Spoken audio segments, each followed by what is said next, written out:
இந்த வீட்ல இருந்து என்ன சாப்பிடுறதுக்கு வேணும்? എനിക്കൊന്നും വേണ്ട. എന്ത് നല്ല അനുസരണം. നിങ്ങൾക്ക് എന്നോട് സ്നേഹമില്ലേ? നിനക്ക് ഞങ്ങളുടെ അടുത്തല്ല സ്നേഹമില്ലാത്ത. തുറക്കത്തില്ല, ഇല്ല, ഇല്ല. അല്ലെങ്കിൽ എന്ത് ചെയ്യാൻ? ആർക്കാരും പിടിച്ചാൻ കൊടുത്താലോ?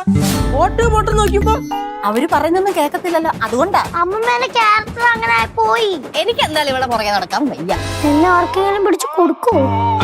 ലച്ചു വന്നപ്പോൾ എന്തായാലും സിദ്ധു പോയിട്ടുണ്ട്. സിദ്ധു എന്തായാലും ഒരു 2-3 എപ്പിസോഡുകൾക്കുള്ളിൽ തന്നെ വരുമെന്ന് നമുക്ക് പ്രതീക്ഷിക്കാം. ലച്ചു സിദ്ധുവിന്റെ ആ ഒരു കോംബോ കാണാനായിട്ട് നമ്മളെല്ലാവരും വെയിറ്റ് ചെയ്യണം. നിങ്ങളുടെ ആഗ്രഹം എന്താണെന്ന് വെച്ചാൽ കമന്റ് ചെയ്യുക. നമ്മുടെ പ്രമോയുടെ താഴെ എപ്പിസോഡിന്റെ താഴെയൊക്കെ ലച്ചുവിന്റെ സിദ്ധുവിന്റെ ആ കോംബോ കാണണം എന്നൊക്കെ നിങ്ങൾ ആഗ്രഹിക്കുന്നുണ്ടെങ്കിൽ അത് കമന്റ് ചെയ്യുക. എങ്കിൽ മാത്രമേ ആ ഒരു മേക്കേഴ്സ് ഒക്കെ കണ്ടിട്ട് നമുക്ക് അതിനുള്ള ഒരു അവസരം ഉണ്ടാക്കി തരൂ. എന്തായാലും ഒരു അത്യാവശ്യം കുഴപ്പമില്ലാത്തൊരു പ്രമോ ആയിട്ടാണ് എനിക്ക് തോന്നിയത്. പാറക്കുട്ടിയുടെ കുറച്ച് പിടിവാശിയും അതിന്റെ പേരിൽ വീട്ടിലുണ്ടാകുന്ന കുറച്ച് പ്രശ്നങ്ങളൊക്കെ ആയിട്ട് ഇവര് പിടിച്ചു കൊടുക്കുക. നമ്മൾ കൊച്ചുനാളിലൊക്കെ പറയുന്ന മറ്റേ തവിട് കൊടുത്ത് മേടിച്ചാന്നൊക്കെ പറയുന്ന കണക്ക് പിച്ചക്കാരനെ പിടിച്ചു കൊടുക്കും എന്നൊക്കെ പറയുന്ന കണക്ക് ഒരു സംഭവമാണ് പാറക്കുട്ടിയോട് പറയുന്നത്. പാറക്കുട്ടി അത് പേടിച്ചൊക്കെ ഇരിപ്പുണ്ട്.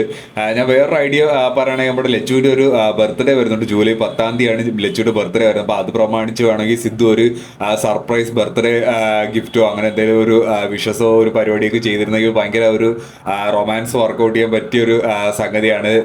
സിദ്ധു ലച്ചുവിൻ്റെ